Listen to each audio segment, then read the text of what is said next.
Em termos da transferência da energia no circuito elétrico, há vários conceitos, que são conceitos estruturais em termos da organização da informação, e um deles é o conceito de carga elétrica. A carga elétrica é uma das propriedades da matéria, será uma propriedade que é tão característica da matéria como, por exemplo, a massa, e a carga elétrica de todas as partículas que existem é sempre dada em termos de um múltiplo de um valor que nós conhecemos como carga elementar. A carga elementar tem um valor de 1,6 vezes 10 elevado a menos a 9 coulomb. Sendo que, por exemplo, a carga do elétron, que vulgarmente é referida como sendo igual a menos 1, ou a carga de um próton, que é referida vulgarmente como sendo mais 1, no primeiro caso é menos 1 vezes a carga elementar, portanto é igual a menos 1,6 vezes 10 elevado a menos a 9 coulomb, ou do próton é mais 1 vezes a carga elementar. Portanto, nós estamos a falar sempre em relação à carga elementar, portanto dará 1,6 expoente menos a 9 coulomb. Portanto, se nós tivermos outras partículas que não o eletrão ou o próton, como por exemplo os íons, a carga de um íon, portanto o O2 menos, é igual a menos 2 vezes 1,6 vezes 10 elevado a menos a 9, terá um total de menos 3,2 vezes 10 elevado a menos a 9. Ou a carga do cátion de alumínio, que é o L3+, é igual a mais 3 vezes 1,6 vezes 10 elevado a menos a 9. Isto dá um total mais 4,8 vezes 10 elevado a menos a 9 coulomb. Vamos supor que nós temos uma partícula que tem uma determinada carga, uma carga total, e nós queremos determinar quantos eletrões é que essa partícula tem em excesso. Vamos supor que temos então uma carga que é de menos 6,4 expoente menos 19. Okay? A título de exemplo, se a carga total, ou por um Q maiúsculo, é igual a menos 6,4 vezes 10 elevado a menos a 9 coulomb, nós fazemos uma proporção e dizemos assim, ora bem, um eletrão tem uma carga de menos 1,6 vezes 10 elevado a menos a 9. Quantos são os eletrões necessários para que a carga total seja de menos 6,4 expoente menos a 9, e isto daria um total de 4 eletrões. Quando a partícula globalmente tem uma carga negativa, tem um excesso de eletrões, ou é um eletrão.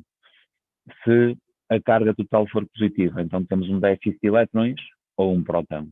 Ou seja, no caso do próton, é uma partícula que por si só é uma partícula positiva. No caso de um íon, o íon forma-se quando um átomo ou uma molécula recebe eletrões ou cede eletrões. Se formar um íon positivo, por exemplo, no caso do cátion de alumínio, que aqui está, este cátion forma-se porque foi o átomo de alumínio que cedeu à sua vizinhança 3 eletrões. Portanto, a carga positiva resulta do facto de ter perdido eletrões e ficar com excesso de prótons. Se uma partícula tiver igual número de prótons e de eletrões, portanto ela será eletricamente neutra, que é o caso de qualquer átomo ou de qualquer molécula. Este é o conceito de carga elétrica. Depois há o conceito de corrente elétrica. Ora, a corrente elétrica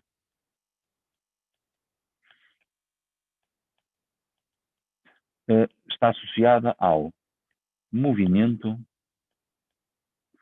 orientado de cargas elétricas.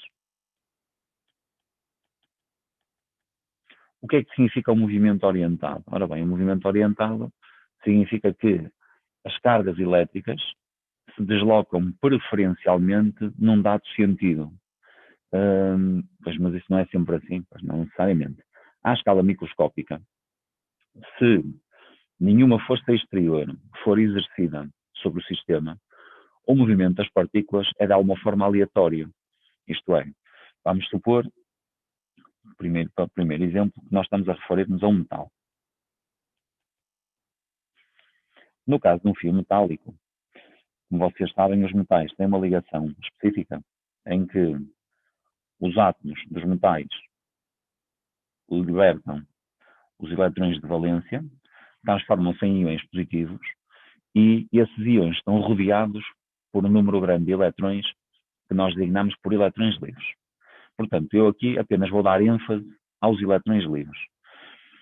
Se eu imaginar os eletrões livres, que são os eletrões de valência dos metais, e estes elétrons são libertados porque o metal, como vocês sabem, adquire mais estabilidade quando fica com uma configuração eletrónica semelhante a um gás nobre, e isso geralmente acontece quando o metal forma um íon positivo. Vamos, por exemplo, relembrar o caso dos metais alcalinos ou dos alcalino-terrosos, que formam respectivamente íons monopositivos nos metais alcalinos e dipositivos dos metais alcalino-terrosos. Então temos ali um conjunto de eletrões que estão livres. Como é que estes eletrões se movem? Literalmente movem-se de forma aleatória, ou seja, imaginem, se este eletrão se deslocar para aqui, este pode se deslocar para ali, este para ali, e assim sucessivamente. Portanto, na prática, se eu fizer o balanço para um número muito grande de eletrões, eu posso dizer que em termos de deslocamento total de carga, dá-me um deslocamento nulo, porque, em média, se há um determinado número de eletrões que se deslocam preferencialmente para a direita, vamos ter outro número que será aproximadamente igual a deslocar-se para a esquerda. Isto, ao longo de um determinado período de tempo, dá-me um deslocamento total igual a zero.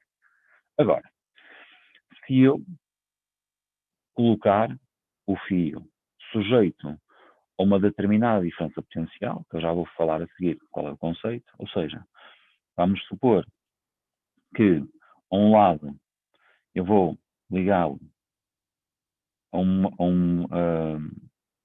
terminal positivo e uma fonte, e aqui vou ligá-lo a um terminal positivo. Ou seja, eu literalmente estou aqui a criar uma força externa para fazer com que as cargas se movam de forma orientada. Então, o que é que nós sabemos? Nós sabemos que as cargas com sinais opostos se atraem e, consequentemente, as cargas negativas dos eletrões serão atraídas pela carga positiva da fonte. Então, o movimento que se vai estabelecer será preferencialmente, neste caso que aqui está, da nossa direita para a nossa esquerda. Isto porque os eletrões negativos vão ser atraídos pelo terminal positivo da fonte. Okay? Neste momento tem uma corrente elétrica. Então, a corrente elétrica que se estabelece no metal é originada pelo movimento orientado, é verdade, de cargas elétricas. Que cargas elétricas? Nos metais, nós vamos ter o movimento de eletrões.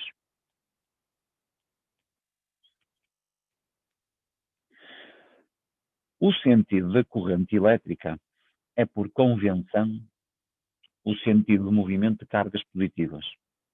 Ou seja, deslocar uma carga negativa neste sentido, daqui para aqui, vai fazer com que, nesta extremidade, surja uma carga positiva, ou seja, uma carga que é menos negativa. Se eu deslocar um eletrão, neste caso 3 eletrões, do átomo de alumínio para a sua vizinhança, a partícula que se forma fica com uma carga de 4,8 expoente menos 9 coulomb, ou seja, a sua carga fica positiva. Portanto, o local a partir do qual eu retiro as cargas negativas irá ficar com déficit de cargas negativas, seria o equivalente a eu deslocar para esse local cargas positivas. Tendo em consideração este princípio, então nós dizemos que o sentido da análise de circuitos para a corrente elétrica, ou seja, o sentido convencional da corrente, é o sentido em que se deslocariam as cargas positivas. Portanto, este será o sentido convencional. Já sabeis que o sentido convencional tem que ver com uma questão de definição. Por outro lado, neste caso particular, o movimento é de eletrões. E nós sabemos que os eletrões são negativos. E os eletrões, sendo negativos, eles, por uma questão de força atrativa, vão se deslocar no sentido em que são atraídos para o terminal positivo da fonte.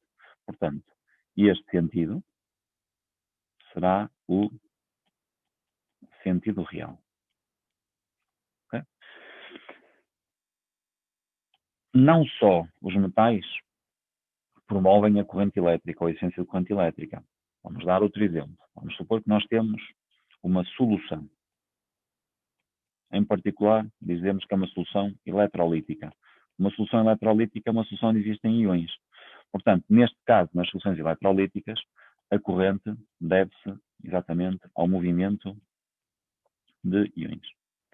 Vamos supor que nós obtemos uma solução feita com sal de cozinha. O sal de cozinha é o cloreto de sódio, e vocês sabem que os íons do cloreto de sódio, que é o catião de sódio e o anião cloreto, ao se dissolverem, vão se dissociar e vão ficar separados em solução. Ou seja, na prática, vou ter na minha solução íons positivos e íons negativos.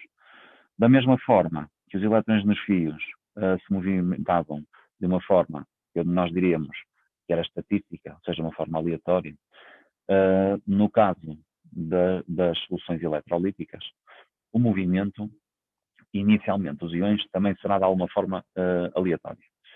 Vamos supor que nós temos íons positivos e íons negativos. Portanto, temos íons positivos, os íons negativos. Já não estamos a falar de eletrões, neste caso, estamos a falar de íons. E vamos supor que para promover o movimento de forma orientada, nós vamos criar uma diferença potencial. Como é que nós fazemos isso? Colocamos um elétrodo. Um elétrodo é um terminal de contacto que pode ser feito de metal ou pode ser feito de grafite. Okay? E este elétrodo vai estar ligado a uma fonte. Portanto, este elétrodo será o elétrodo positivo e este será o elétrodo negativo.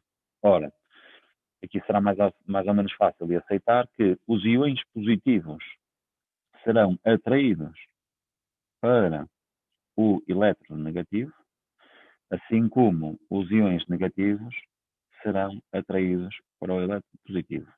Ou seja, nós vamos ter um movimento orientado em que todas as cargas positivas se vão deslocar no sentido e todas as cargas negativas se colocam no outro sentido. Ainda há outra alternativa, que é o estabelecimento de corrente elétrica num gás ionizado. Num gás ionizado, geralmente os gases ionizados formam-se quando há descargas elétricas, ou seja, quando o gás que está contido num recipiente é sujeito a uma grande diferença potencial. E neste caso nós vamos ter simultaneamente o movimento de cationes e elétrons. Reparem, num gás ionizado não há movimento de aniões, enquanto que na solução eletrolítica nós temos simultaneamente os íons positivos e negativos. No gás ionizado só temos íons positivos. Então, a ideia será a seguinte: vamos imaginar que nós temos um tubo de vidro. Neste tubo de vidro nós vamos armazenar um gás. Este gás será sujeito a uma grande diferença potencial.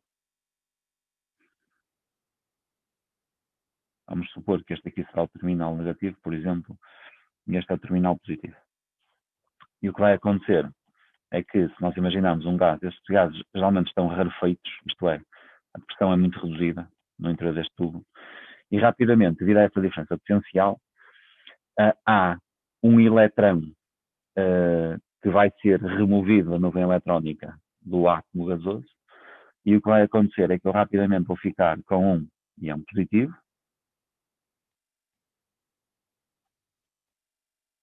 e um eletrão, ou vários, que são libertados quando formam os íons positivos. Portanto, se vocês repararem, ou se vocês imaginarem, este par de partículas formaria um átomo, e este par de partículas formaria outro átomo, e aqui a mesma coisa. Então o que é que vai acontecer? Quando os átomos são separados do ou dos seus eletrões de valência, formam-se pares de íons positivos e eletrões. A partir deste momento, estas partículas já se vão movimentar preferencialmente num determinado sentido. Ora, o eletrão vai se movimentar preferencialmente no sentido do terminal positivo, porque é atraído para a carga positiva, e o íon positivo formado vai se movimentar preferencialmente no sentido oposto, uma vez que é atraído para o terminal negativo. Portanto, resumidamente, a corrente elétrica é um movimento orientado de cargas e as cargas que se movem podem variar consoante o meio. Serão eletrões, no caso de movimento de cargas elementais, são íons positivos e negativos em soluções eletrolíticas ou são cationes e eletrões, se for no caso de um gás ionizado. Para determinar quantitativamente as propriedades associadas à transferência de energia elétrica, nós temos aqui alguns conceitos, nomeadamente o conceito de corrente, o conceito de diferença potencial e ainda temos um conceito que é importante, que é o conceito de resistência elétrica. Iniciamos pelo conceito de corrente. Vulgarmente, este conceito ainda é designado por o conceito de intensidade da corrente. Se bem que, de acordo com as últimas alterações da designação, nós designamos apenas por corrente, que de vez em quando faz-se aqui alguma confusão com a corrente elétrica como sendo a descrição do processo ou a corrente como sendo o valor quantificado da propriedade. Portanto, a corrente que nós representamos com I está relacionada com a quantidade de cargas que atravessa uma dada secção transversal do circuito. Ou seja, vamos imaginar aqui o metal, vamos imaginar aqui um corte transversal, uma espécie de meta, e vamos imaginar as cargas a cruzarem aqui esta meta, ok? Portanto, por definição, a corrente corresponde à carga que atravessa uma dada secção transversal do circuito num determinado intervalo de tempo. Neste caso em particular, a unidade será o coulomb por segundo ou ampere. Portanto, 1 ampere corresponde à situação em que a carga de um coulomb atravessa uma dada secção transversal do circuito em cada segundo. Nós sabemos que, no caso da corrente ser mais elevada, significa que vamos ter, no mesmo intervalo de tempo, uma maior quantidade de carga a atravessar o circuito. Por outro lado, temos outra propriedade, que é conhecida como a diferença de potencial. Também é frequentemente designada como tensão. De vez em quando também é usado o termo voltagem. E então a diferença potencial, que se apresenta vulgarmente por um U, corresponde à energia que é transferida por unidade de carga. Ou seja, nós vamos imaginar que estes eletrões, vou falar no caso do exemplo nos condutores metálicos, os eletrões estão-se a deslocar, mas cada eletrão transporta um determinado valor de energia e esses eletrões, cada um transporta uma certa energia e durante o seu movimento eles vão depositar essa energia num determinado receptor. Portanto, nós imaginamos individualmente cada uma das cargas elétricas a transportar energia. Ora, a diferença potencial não é nada mais, nada menos do que a energia que está a ser transportada por unidade de carga. Neste caso, a unidade será o volt por coulomb, ou, peço desculpa, a unidade será o joule por coulomb ou volt.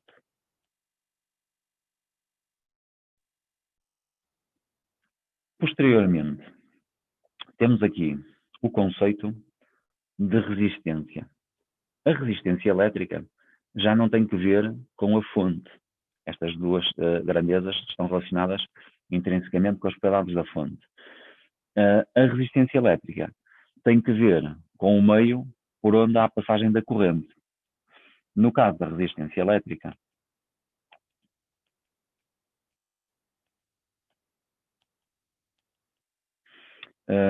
O que nós sabemos, ou o que nós imaginamos, é que, vamos supor que temos um condutor metálico. Okay? Este condutor metálico vai servir de meio para movimento de cargas elétricas.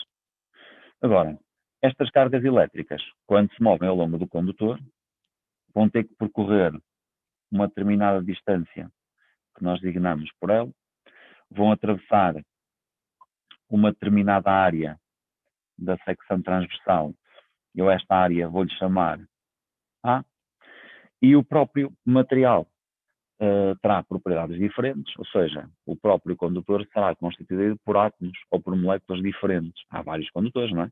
Pode ser feito em cobre, pode ser feito em ouro, pode ser feito em ferro, pode ser feito num polímero. E o que vai acontecer é que há uma propriedade que é designada como resistividade,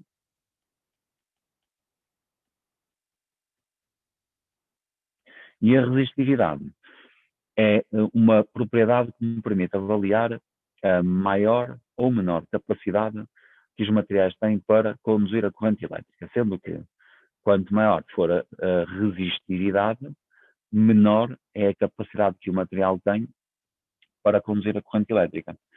Esta resistividade depende não só do tipo de material, mas também da temperatura.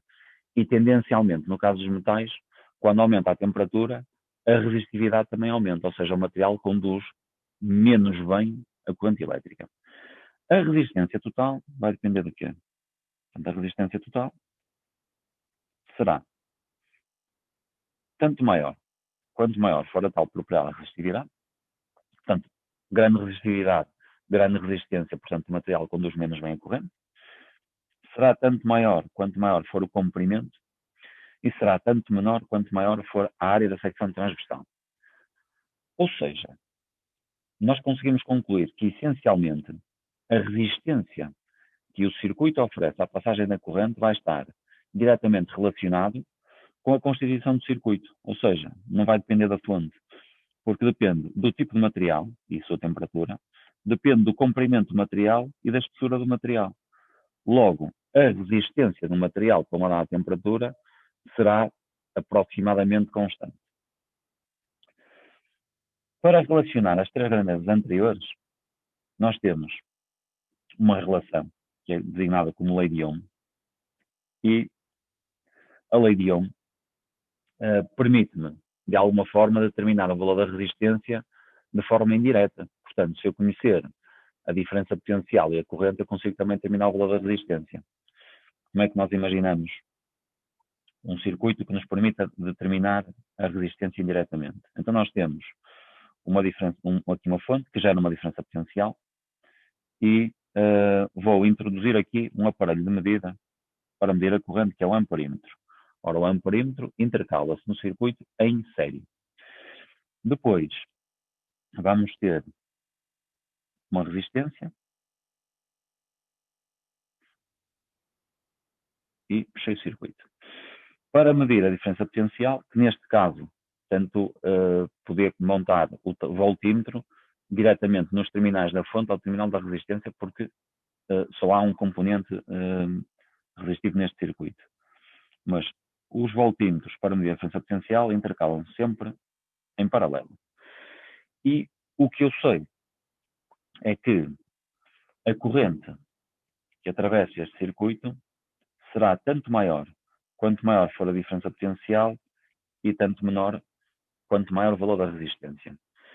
Se nós pensarmos que a resistência é um elemento que se opõe ao movimento das cargas elétricas, portanto, quanto maior for a resistência, o movimento das cargas elétricas ficará limitado e, portanto, teremos menor corrente. É claro que, matematicamente, nós podemos ajustar esta expressão de tal forma que a diferença potencial será dada pela resistência vezes a corrente, ou a resistência poderá ser determinada pela relação entre a diferença potencial e a corrente. A lei de Ohm permite-me identificar também condutores óhmicos e condutores não óhmicos.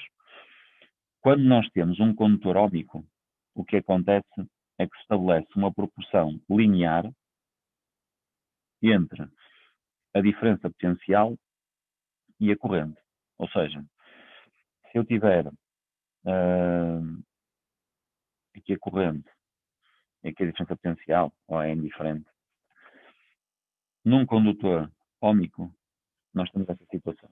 Okay? Isto é um condutor óhmico ou linear.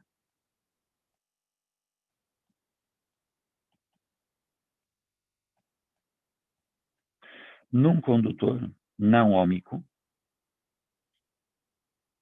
ou não linear, o que acontece é que há aqui, numa fase inicial, em que há uma linearidade entre as duas propriedades, mas depois isso deixa de acontecer. Portanto,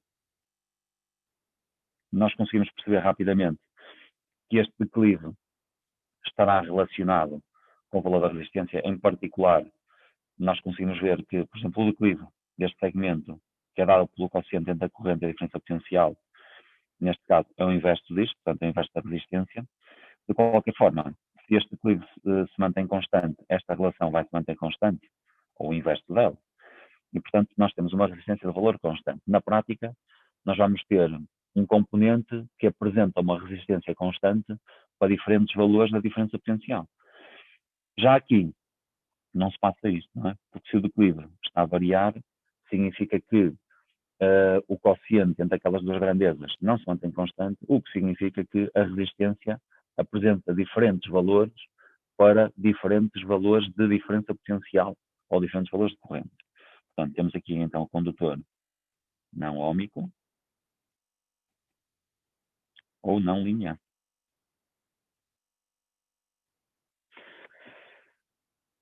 Depois, ainda há outra propriedade que é uma propriedade que é transversal ao estudo das transferências e transformações energéticas, que é o conceito de potência.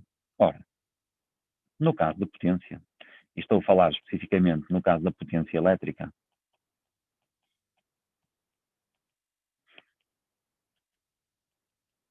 nós sabemos que a potência corresponde à energia que é transferida num determinado intervalo de tempo.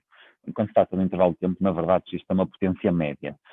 Mas vamos admitir que a taxa de transferência de energia se mantém constante ao longo do tempo, portanto a potência também seria constante. Bem, se a potência é igual ao quociente entre a energia e o intervalo de tempo, então nós sabemos que a diferença potencial é igual à energia que é transferida por unidade de carga. E sabemos que a corrente é a carga que atravessa o circuito num determinado intervalo de tempo, uma determinada secção transversal do circuito, necessariamente. Então, se eu multiplicar a diferença potencial pela corrente, eu terei a energia sobre carga, vezes a carga sobre o intervalo de tempo. Portanto, por simplificação da expressão, eu passarei a ter energia sobre o intervalo de tempo e, portanto, isto será o conceito de potência. Logo, a potência elétrica pode ser determinada multiplicando a diferença potencial pela corrente. A unidade será watt. Onde é que eu posso aplicar essa expressão? Em qualquer dispositivo, desde que eu conheça o valor da diferença potencial aos seus terminais e o valor da corrente que o atravessa. Portanto, esta expressão de potência é específica para uma fonte, é específica para uma lâmpada ou é específica para uma resistência? Não, não. Esta expressão de potência é transversal para qualquer dispositivo que funcione com base na transferência da energia elétrica. Eu posso alterar esta expressão, porque, de acordo com a lei de Ohm, que nós vimos atrás, nós sabemos que, por exemplo, a diferença potencial pode ser determinada multiplicando a resistência pela corrente. Portanto, eu posso pegar neste valor que cá está e alterar aqui. Também sei que a corrente é igual à diferença potencial sobre a resistência. Posso pegar nesta relação e substituir aqui. Portanto, no primeiro caso, se eu substituir a diferença potencial por resistência vezes corrente, então eu aqui ficaria com resistência vezes corrente, e simplificadamente fico com resistência vezes corrente ao quadrado. Se eu alterar o valor da corrente por diferença potencial, este valor, diferença potencial sobre resistência, também vem na lei de Ohm. Então eu ficaria com diferença potencial vezes diferença potencial sobre resistência, o que significa que a potência pode ser calculada fazendo o quociente entre o quadrado da diferença potencial e a resistência.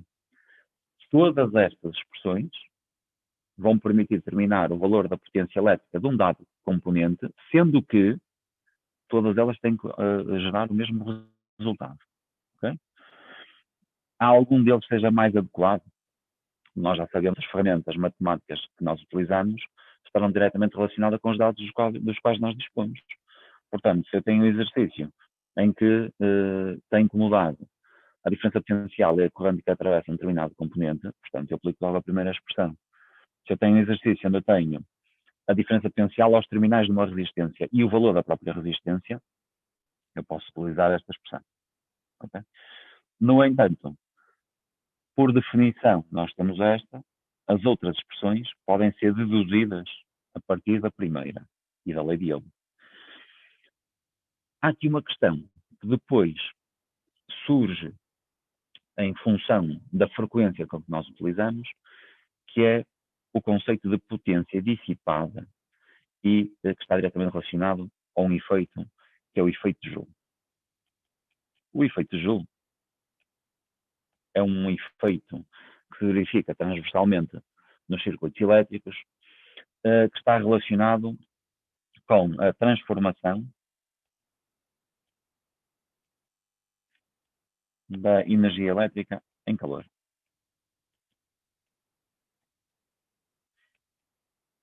Ou seja, na prática, sempre que a corrente elétrica atravessa um determinado circuito, nós percepcionamos o aumento da temperatura desse circuito.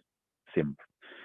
Seja no fio, seja num computador, seja num telemóvel, seja numa televisão, em todos os circuitos elétricos, parte da energia elétrica é transformada em calor.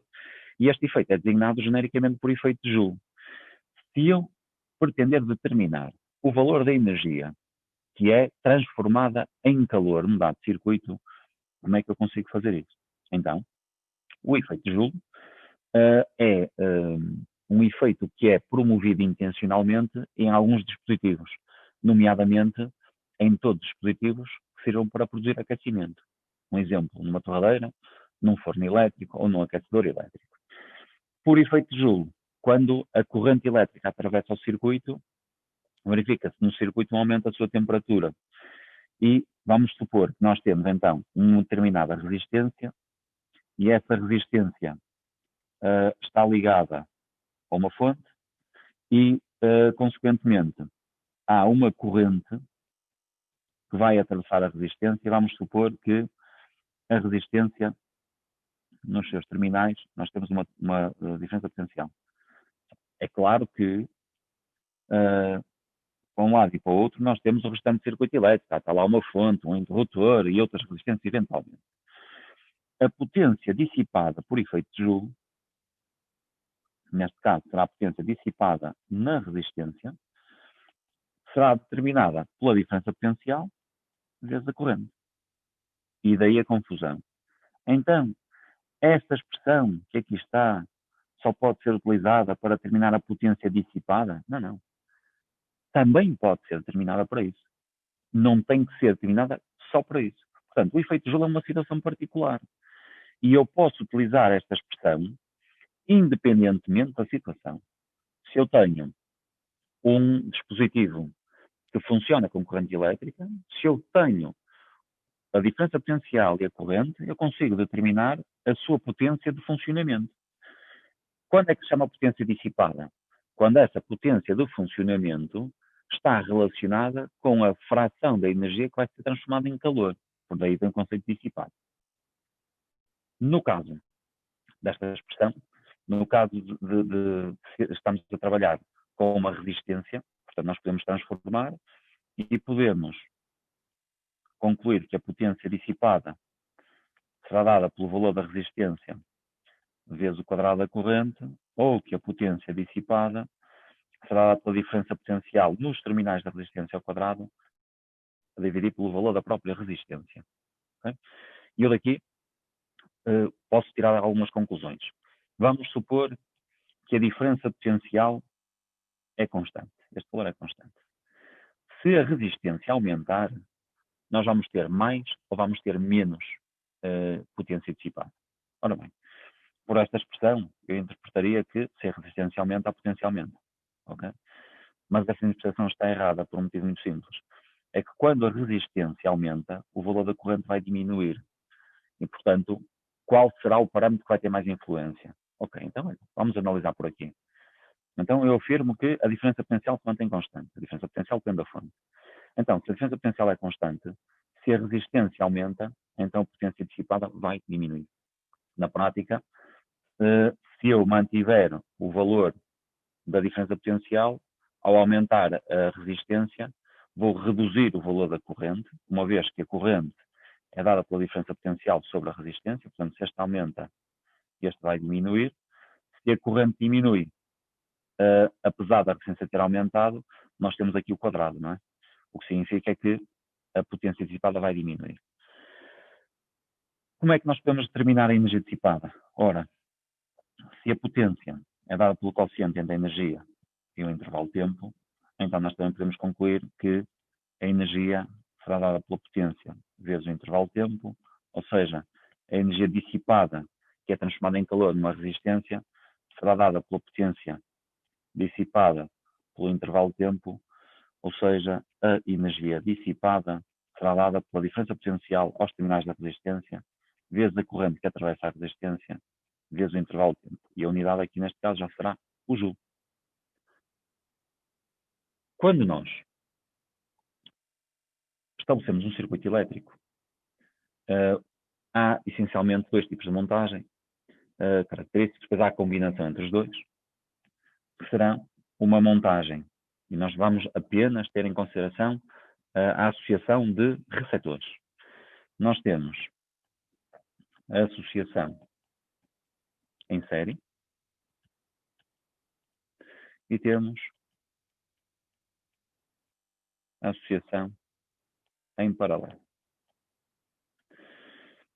Na associação em série, nós temos apenas um único circuito, ou seja, uma única malha de circuito.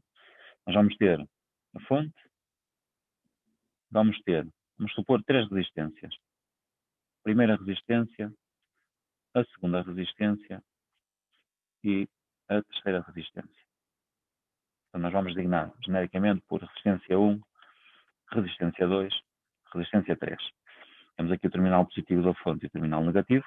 Nós sabemos que, em termos de análise de circuito, nós consideramos que a corrente é no sentido do terminal positivo para o terminal negativo. Portanto, aqui vou designar por corrente 1, corrente 2 e a corrente que passa em 3. E aqui temos a corrente que sai da fonte. Uma vez que só há um único percurso, chama-se uma malha, para o movimento de cargas, e como as cargas são partículas, então as partículas que passam na primeira resistência têm que passar na segunda e vão ter que passar na terceira resistência. Portanto, nós dizemos que a corrente que sai da fonte é igual à que passa na primeira, é igual à que passa na segunda, é igual à que passa na terceira resistência. Neste circuito, se eu abrir o circuito num ponto, a corrente passa a ser zero em qualquer ponto do circuito. Porém, se eu analisar um circuito que nós designamos em paralelo,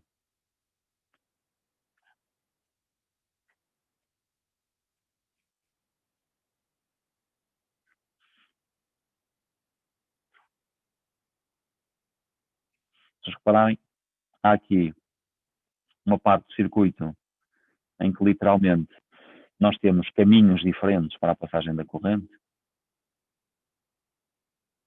O que acontece é que quando a corrente sai da fonte, se eu na mesma designar aqui por resistência 1, resistência 2 e resistência 3, a corrente vai dividir-se aqui, neste ponto. Este ponto é conhecido como um nó em três correntes. Esta é corrente 1, esta é corrente 2 e esta é corrente 3. E o que nós sabemos é que, uma vez que, quando as cargas elétricas que transportam energia elétrica chegam a este ponto, elas vão percorrer percursos diferentes, e a relação que nós estabelecemos é que a corrente que sai da fonte, no nó, divide-se em corrente 1, corrente 2 e corrente 3. Okay? Esta é a característica. De tal forma que, se eu abrir o circuito num destes pontos, nos outros pontos nós continuamos a ter corrente. Portanto, na associação em paralelo, eu, ao abrir o circuito num ramo, desde que não seja no circuito principal, se eu abrir aqui o circuito, desligo todo o circuito, não é? Se eu abrir aqui neste ramo, o que vai acontecer é que os outros dois vão continuar a funcionar. Aqui não, não é? Aqui, quando eu abro o circuito, abro num ponto e abro em todo o circuito. Em termos de diferença potencial, uma vez que a diferença potencial corresponde à energia que é transportada por unidade de carga, quando as cargas saem da fonte com energia, depositam energia numa resistência, depositam na outra e depositam na outra e regressam à fonte para voltarmos a ter o processo de transferência de energia.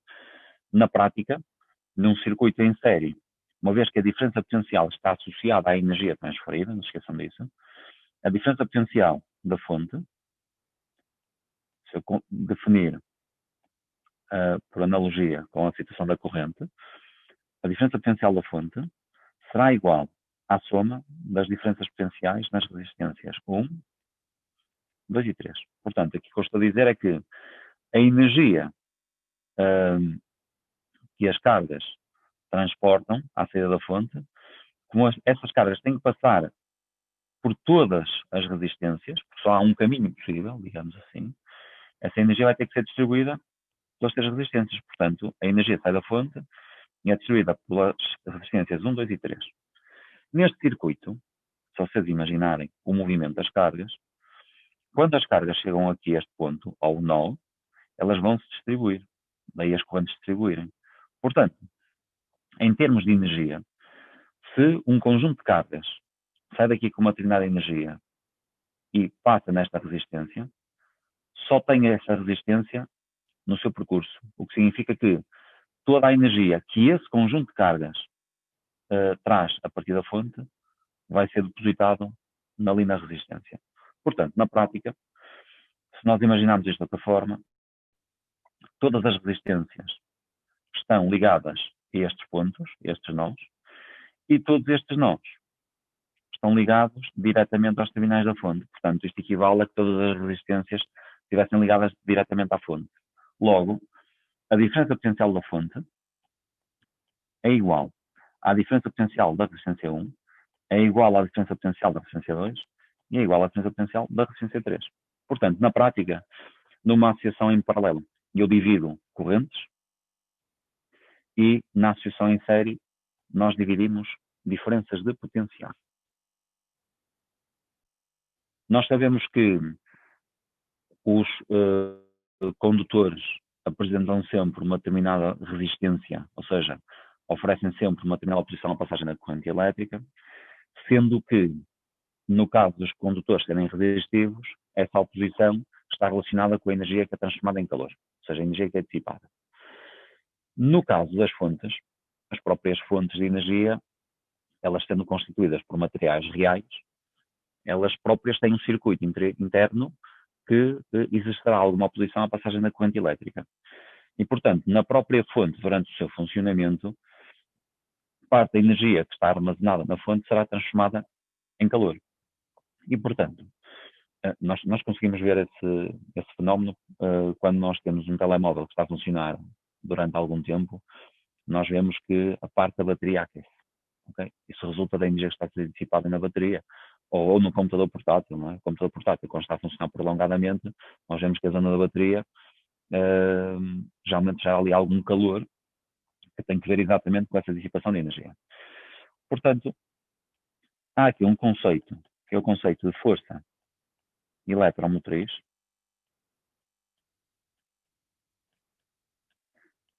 e o conceito de diferença potencial. Qual é a diferença entre as duas coisas? Nós podemos imaginar que a fonte que nós temos representado simplesmente assim, ela própria tem no seu interior, devido à sua constituição física, uma certa resistência. Isto que aqui está representa a nossa fonte. Portanto, não, é claro que não passa pela cabeça de ninguém ligarmos uma resistência intencionalmente a uma fonte. Não é isso que está a passar. Aquela resistência que lá está, que nós vulgarmente representamos com um R minúsculo, é conhecida como a resistência interna da fonte, e a resistência interna resulta do facto da própria fonte ser constituída por materiais que também exercem alguma oposição à passagem da corrente. Logo, se esses materiais exercem oposição à passagem da corrente, quando a corrente os atravessa, parte da energia elétrica será transformada em calor. Portanto, vamos supor agora que nós ligamos esta fonte a uma resistência externa. Atenção que a resistência externa constitui o circuito e não tem que ser só uma resistência, ou sequer pode ser uma lâmpada, pode ser um motor, pode ser aquilo que nós quisermos. Vamos supor que nós ligamos um voltímetro aqui aos terminais da fonte, em paralelo, e colocamos um amperímetro em série no nosso circuito. Ok. O que é que nós sabemos? Nós sabemos que se esta resistência for variável, as resistências variáveis são designadas como rióstatos, o que vai acontecer é que, quando eu altero o valor da resistência, a corrente que atravessa o circuito também vai variar. De tal forma que, quando a resistência diminui, a corrente que passa no circuito vai aumentar. Do ponto de vista energético, o que é que eu sei? Eu tenho uma propriedade, que é a força eletromotriz. A força eletromotriz está relacionada com toda a diferença potencial que é produzida dentro da fonte. E temos a diferença de potencial, que corresponde nada mais, nada menos do que ao valor que a fonte consegue disponibilizar para o circuito externo. E a pergunta é, mas por que é que a fonte não disponibiliza tudo? Porque parte da energia que está a ser produzida é consumida dentro da própria fonte. Portanto, nós podemos dizer que este valor é inferior a este valor, porque aqui há um certo consumo de energia. Qual é a relação que se estabelece? A relação será a diferença potencial de uma fonte é igual à força eletromotriz subtraída pelo produto da resistência interna pela quando passa no circuito. Isto será da fonte.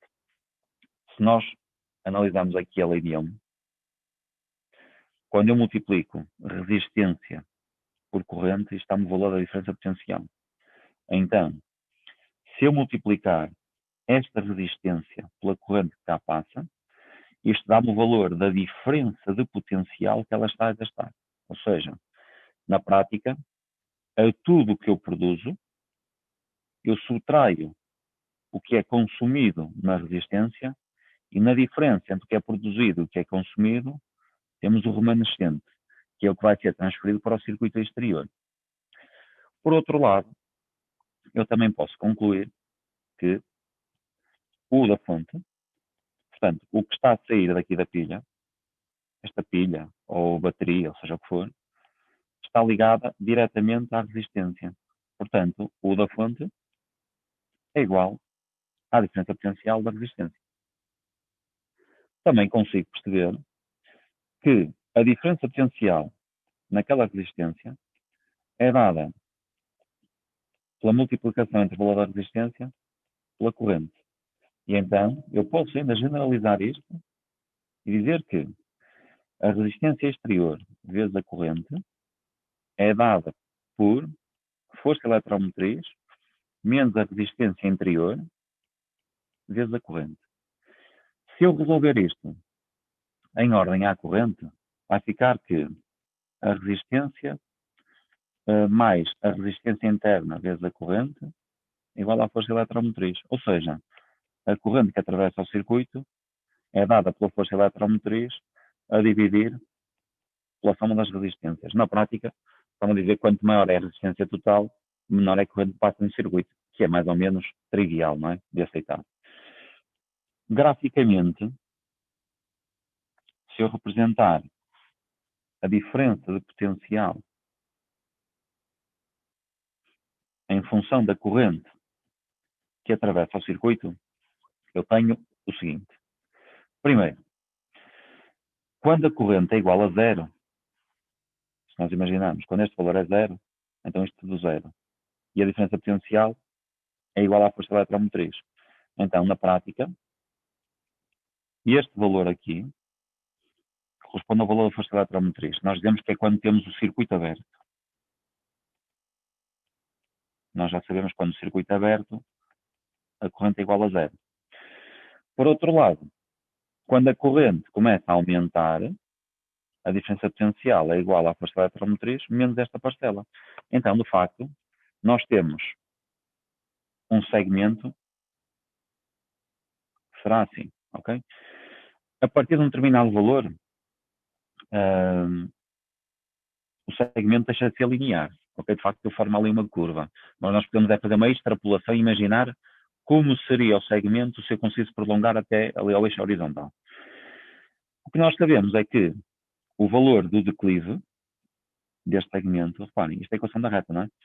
A diferença potencial, temos esta variável, a corrente é esta variável, a força eletromotriz é ordenada na origem, logo o valor da resistência está relacionado com o módulo do declive. Portanto, nós sabemos que a resistência corresponde ao módulo do declive do gráfico. Portanto, quanto mais acentuado, maior é o valor da resistência interna. Neste caso, é a situação em que a diferença potencial é igual a zero. Aqui. Quando a diferença potencial é igual a zero, ou seja, se vocês repararem, se este valor for igual a zero, significa que a força eletromotriz tem que ser igual a este valor daqui, que na prática, se este valor for igual a zero, é porque este é igual a zero, ou seja, eu não tenho resistência. Na prática, isto acontece quando eu pego num fio, sem passar na resistência, e ligo diretamente um terminal da pilha ou outro terminal da pilha. Então, este valor aqui chama-se o curto-circuito. Como num curto-circuito eu não tenho a resistência exterior, ou seja, a diferença potencial é igual a zero, isto significa que a resistência exterior é igual a zero. Então, se eu aplicar este conceito aqui, no conceito de curto-circuito, eu sei que a corrente é igual à força eletromotriz sobre esta soma, mas se a resistência exterior for igual a zero, então a corrente, que é a corrente máxima, será dada pela força eletromotriz sobre a resistência interna. Finalmente, quando nós temos uma fonte ideal é uma fonte em que ela própria não consome energia durante o seu funcionamento, ou seja, uma fonte ideal é uma fonte que não tem resistência interna. Se não tem resistência interna, se este valor não existe, então a diferença potencial é sempre igual ao valor da força eletromotriz, independentemente do valor da corrente. Portanto, isto será a curva para uma fonte ideal. Ou seja, a resistência interna é igual a zero, onde se retira que a diferença potencial é sempre igual à força eletromotriz. Para fontes reais, quando a corrente aumenta, a diferença de potencial, ou seja, o que sai da fonte começa a diminuir, uma vez que parte da energia é dissipada na própria fonte.